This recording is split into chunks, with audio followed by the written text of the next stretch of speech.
بسم اللہ الرحمن الرحیم۔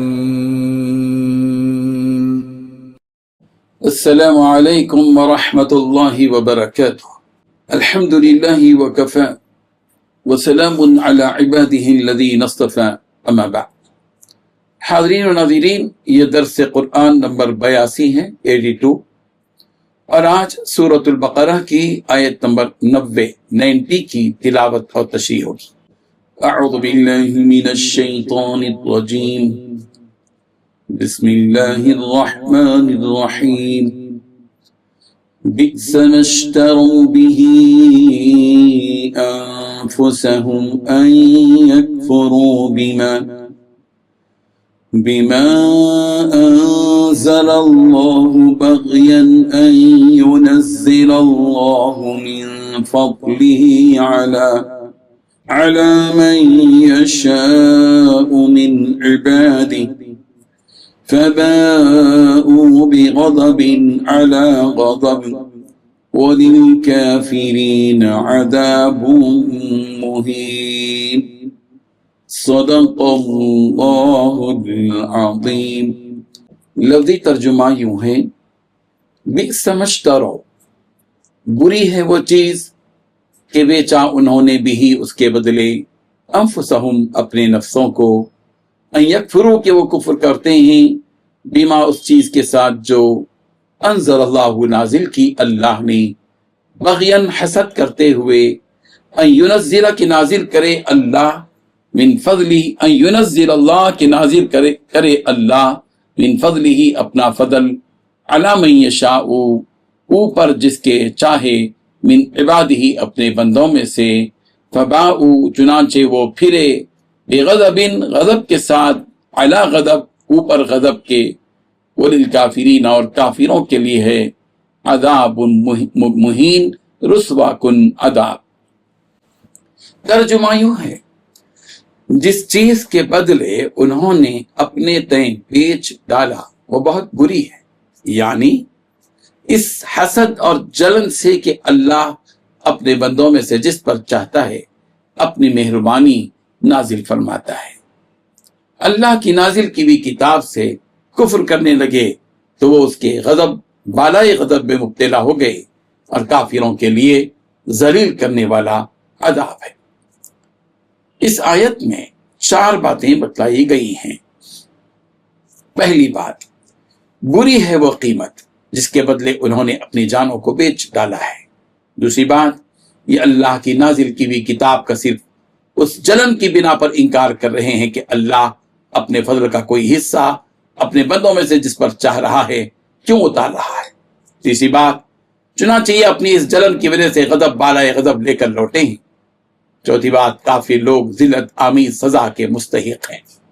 بزرگان محترم، جن یہودیوں کو رسول رحمت صلی اللہ علیہ وسلم کا زمانہ نصیب ہوا، انہیں امت وسط کا ایک فرد بننے کا سنہری موقع تھا۔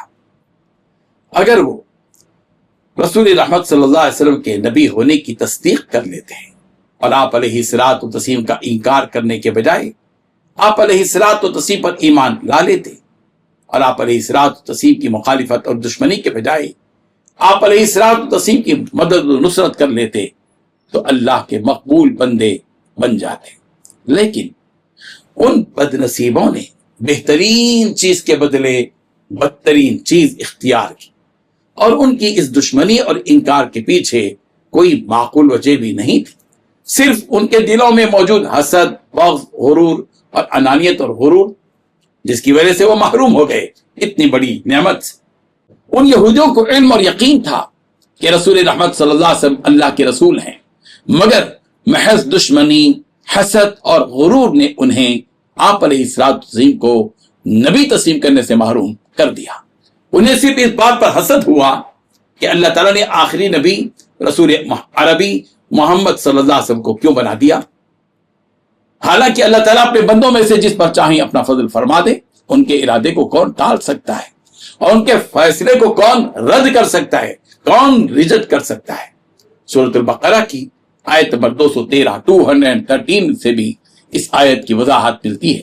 کان الناس امۃ واحدہ، فبعث الله النبيين مبشرين ومنذرين وأنزل معهم الكتاب بالحق ليحكم بين الناس فيما اختلفوا فيه وما اختلف فيه إلا الذين أوتوه من بعد ما جاءتهم البينات بغيا بينهم فهدى الله الذين آمنوا لما اختلفوا فيه من الحق بإذنه والله يهدي من يشاء إلى صراط مستقيم. پہلے تو سب لوگوں کا ایک ہی مذہب تھا، لیکن وہ آپس میں اختلاف کرنے لگے، تو اللہ تعالیٰ نے ان کی طرف بشارت دینے اور ڈر سنانے والے پیغمبر بھیجے اور ان پر سچائی کے ساتھ کتابیں نازل کی تاکہ جن امور میں لوگ اختلاف کرتے تھے ان میں فیصلہ کر دے. اور اس میں اختلاف بھی انہی لوگوں نے کیا جن کو کتاب دی گئی تھی، باوجود ہے کہ ان کے پاس کھلے ہوئے احکام آ چکے تھے، اور یہ اختلاف انہوں نے صرف آپس کی ضد سے کیا. تو جس امر حق میں وہ اختلاف کرتے تھے اللہ نے اپنی مہربانی سے مومنوں کو اس کی راہ دکھا دی، اور اللہ تعالیٰ جس کو چاہتا ہے سیدھا راستہ دکھا دیتا ہے. سورہ آل عمران کی آیت نمبر 19 میں بھی اہل کتاب کی اس حسد اور بغض کا ذکر موجود ہے. وَمَا اخْتَلَفَ الَّذِينَ أُوتُوا الْكِتَابَ إِلَّا مِن بَعْدِ مَا جَاءَهُمُ الْعِلْمُ بَغْيًا بَيْنَهُمْ. جن لوگوں کو کتاب دی گئی تھی انہوں نے الگ راستہ لا علم میں نہیں بلکہ علم آ جانے کے بعد محض آپس کی ضد کی وجہ سے اختیار کیا. سورہ شورا کی آیت نمبر 14 میں بھی یہ بات بتائی گئی کہ یہودیوں نے جو دین اسلام سے اختلاف کیا تھا اس کی وجہ صرف ضد اور عداوت تھی. بہرحال ان یہودیوں کے اس جرم نے ان کو اللہ تعالیٰ کے غضب بالائے غضب کا یعنی غضب پر غضب کا مستحق بنا دیا. ایسے کافروں کے لیے تو رسوا کرنے والا عذاب ہی ہوگا. اسی قسم کی آیتیں جن آیتوں کی ہم نے تلاوت کی ہے، جس تشریح کی ہے، اس قسم کی مختلف آیتیں قرآن مجید کی دوسری آیات میں ہیں. ایک آیت تو ہم نے سورہ بقرہ کی آیت نمبر 213 بتا دی، اور پھر اس کے بعد سورہ آل عمران کی آیت نمبر 19 میں ہے وَمَن يَكْفُرْ بِآيَاتِ اللَّهِ فَإِنَّ اللَّهَ سَرِيعُ الْحِسَابِ، اور سورہ یونس میں ہے وَجُنُودُهُ بَغْيًا وَعَدْوًا، یعنی سرکشی، عداوت اور بغض کے الفاظ جہاں جہاں استعمال ہوئے. سورۃ الشورى کی آیت نمبر 14 میں وَمَا تَفَرَّقُوا إِلَّا مِن بَعْدِ مَا جَاءَهُمُ الْعِلْمُ بَغْيًا بَيْنَهُمْ. اور اسی طرح سورہ بقرہ کی آیت نمبر 105 میں يُنَزِّلُ عَلَيْكُم مِّن خَيْرٍ مِّن رَبِّكُمْ، اور اسی طرح سورہ انعام میں ہے آیت نمبر 37 أَن يُنَزِّلَ آیَةً وَلَكِنَّ أَكْثَرَهُمْ لَا يَعْلَمُونَ. اور نزول کا مطلب جہاں جہاں انزل اور ينزل کا استعمال کیا گیا وہ آیتیں ہم نے آپ کے سامنے رکھی ہیں. اللہ تبارک و تعالی ہم سب کو ان آیات کو سمجھنے کی توفیق عطا فرمائے. آمین. وآخر دعوانا ان الحمد للہ رب العالمین. ڈیلی درس قرآن کو سبسکرائب کیجئے، اپنے تاثرات اور مشورے ارسال کیجئے، اور متعلقین کے گروپ بنا کر انہیں روزانہ درس قرآن بھیجیں اور اجر ثواب پائیں.